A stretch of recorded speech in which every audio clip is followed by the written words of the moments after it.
What's up, y'all? Another Bible study, Bible reading, John 11. Now a certain man was sick, Lazarus of Bethany, the village of Mary and her sister Martha. It was Mary who anointed the Lord with ointment and wiped his feet with her hair, whose brother Lazarus was sick. Now I believe Mary and Martha are a type of the house of Israel and the house of Judah, Christians and Jews. See, Martha, in one of the other books, Martha was worried about the preparations, worried about the work, representing the Jews, while Mary was at the feet of Jesus. And as you're going to see in a minute, Lazarus, this story is a foreshadowing of the resurrection. So when the sisters sent word to him, saying, "Lord, behold, he whom you love is sick." But when Jesus heard this, he said, "This sickness is not to end in death, but for the glory of God, so that the Son of God may be glorified by it." Just the same way, he's going to be glorified by our resurrection when he raises us. Those who have died and those who are alive raptures us. Now Jesus loved Martha and her sister and Lazarus. So when he heard that he was sick, he then stayed 2 days longer at the place where he was at. Heaven. That's a foreshadowing of heaven. 2 days longer, 2,000 years, up until this time. Then after this, he said to the disciples, "Let us go to Judea again." The disciples said to him, "Rabbi, the Jews are now seeking to stone you, and you are going there again?" Jesus answered, "Are there not 12 hours in the day? If anyone walks in the day, he does not stumble, because he sees the light of this world. So now, this time, and all the time before us, is the daytime." You're going to see what I'm saying in a second. But if anyone walks in the night, he stumbles, because the light is not in him. The night's representing the tribulation time. And if you're in the tribulation time, the light is not in you. He said if anyone walks in the day, he does not stumble because he sees the light of the world.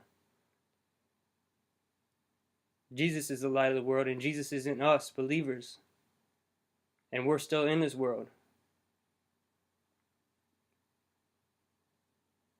But if anyone walks in the night, he stumbles, because the light of the world is not there, and because the light is not in him, if he's in the tribulation. This he said, and after that he said to them, "Our friend Lazarus has fallen asleep, but I go, so that I may awaken him out of sleep." The disciples then said to him, "Lord, if he has fallen asleep, he will recover." Now Jesus had spoken of his death, but they thought he was speaking of literal sleep. So Jesus then said to them plainly, "Lazarus is dead, and I'm glad for your sakes that I was not there, so that you may believe. But let us go to him." Therefore Thomas, who is called Didymus, said to his fellow disciples, "Let us go also, so that we may die with him." So when Jesus came, he found that he had already been in the tomb for 4 days. For 4 days. He waited 2 days, representing 2,000 years, up until 6,000 years, the time we're in now. And he already been in the tomb for 4 days. We take that back 4 days, 4,000 years. That's 2000 BC.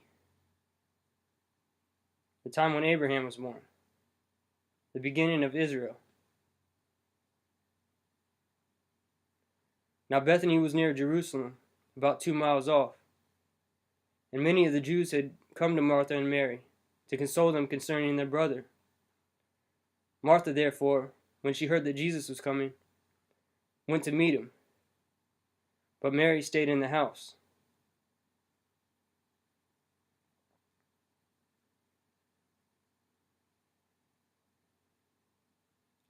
See, I'm not sure if that represents something or not. I hadn't thought about it. Martha then said to Jesus, "Lord, if you had been here, my brother would not have died. Even now, I know that whatever you ask God, God will give you." Jesus said to her, "Your brother will rise again." Martha said to him, "I know that he will rise again in the resurrection on the last day." Jesus said to her, "I am the resurrection and the life. He who believes in me will live, even if he dies. And everyone who lives and believes in me will never die." So,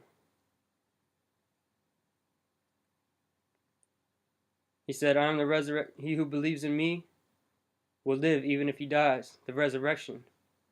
And everyone who lives is still living during the time when he comes back. He who lives and believes in me will never die.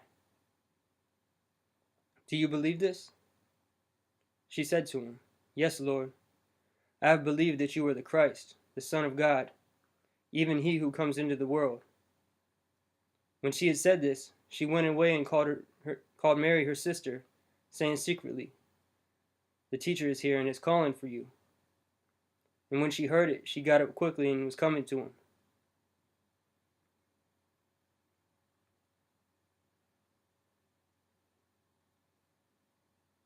I can see some parallels with that in the parable of the 10 virgins as well.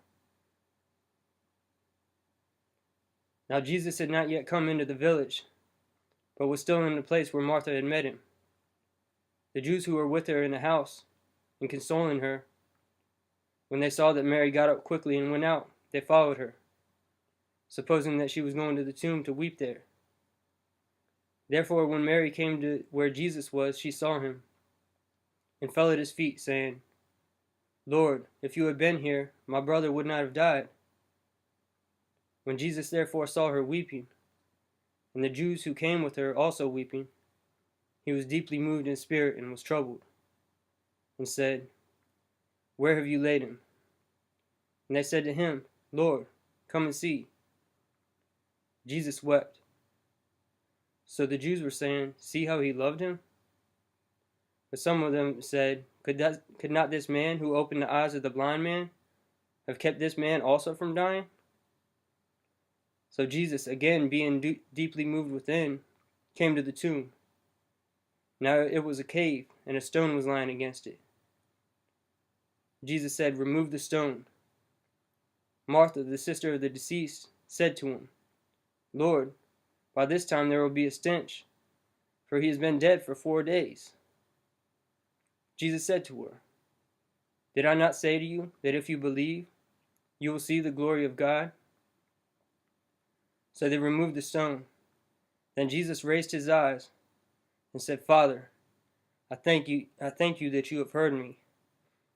I knew that you always hear me, but because of the people standing around, I said it, so that they may believe that you sent me." When he had said these things,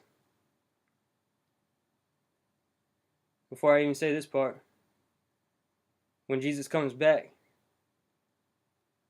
he's going to cry out with a loud voice. He's going to shout. And that's when the dead are raised. And that's when the rapture happens.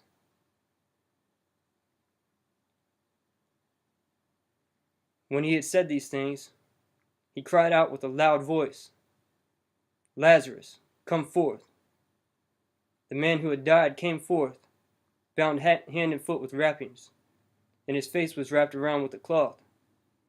Jesus said to them, "Unbind him and let him go." Therefore many of the Jews who came to Mary and saw what he had done believed in him. But some of those went to the Pharisees and told them the things which Jesus had done.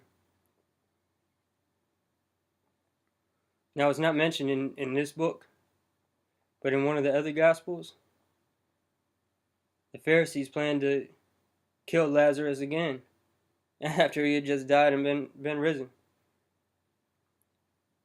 Therefore the chief priests and the Pharisees convened a council and were saying, "What are we doing? For this man is performing many signs.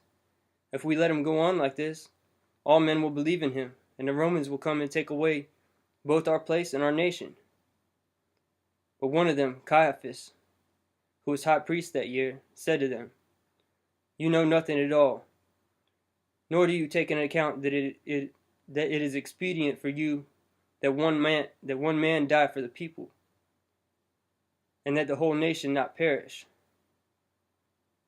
Now he had not said this on his own initiative, but being high priest that year, he had prophesied that Jesus was going to die for the nation, and not only for the nation, but in order that he might also gather together in one the children of God, the house of Israel, and the Jews who are scattered, the children of God who are scattered abroad. So from that day on, they planned together to kill him. See, he even prophesied that would happen, and still didn't recognize that he was Christ. Therefore, Jesus no longer continued to walk publicly among the Jews, but went away from there into the country near the wilderness, into a city called Ephraim. And there he stayed with the disciples. Now the Passover of the Jews was near. See, all these books, it says the Passover of the Jews, the Feast of the Jews. And that might be where a lot of people get thrown off, because they're not Jewish feasts. They're God's feasts. They're God's appointed times. Now the Passover of the Jews was near, and many went up to Jerusalem out of the country before the Passover to purify themselves. So they were seeking for Jesus, and they were saying to one another as they stood in the temple, "What do you think, that he will not come to the feast at all?" At the same feast, Passover, where he was crucified. Now the chief priests and the Pharisees had given orders that if anyone knew where he was to report it, so that they might seize him. That's the end of John 11.